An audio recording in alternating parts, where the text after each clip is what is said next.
फिरत फिरत त्या डोंगरात आले होते दंडकराने तेवढा रामाचा सत्कार करून रामाच्या हाताला चिरकंकण घातलं, तर एवढी कथा सांगावी लागली, कुठून आलं कसं आलं. तर माझ्या मायबापांनो, हो जे आपण करताना त्याचं फळ तिथं मिळते. तुम्ही जर एका माणसानं एका भेगुर्डीच्या डोंगरात काटा टोचला, तर मांडवी ऋषीहून जन्माला त्याच्या डोंगरात सूळ घातलं. काय सांगायचं.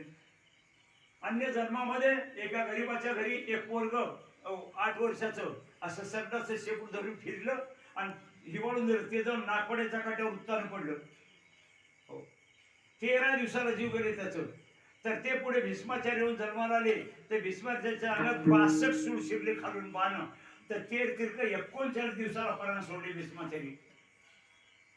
काय काय सांगायचं मग, रात्राच्या रात्र पूर्ण आरडायचं. माझ्या अभंगातल्या 2 गोष्टी सांगण्याचा तुम्हाला प्रयत्न करतो. एका चरणाचं मी सांगलं तर तुम्ही खुश होताल. आज या गोष्टीची गरज आहे. मायबाप, मी तुमचा नाही, तुम्ही माझे नाही. आज मी बोललो एवढं खरं आहे.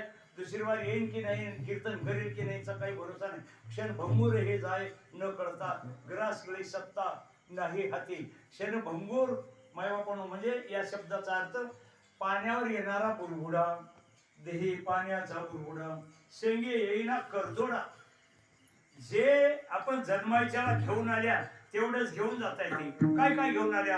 हात, पाय, डोळे, कान, नाक एवढंच घेऊन जायचे, तर काय जमणार.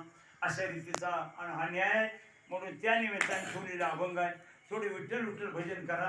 एका चरणाचा अर्थ सांगतो पुढे आणि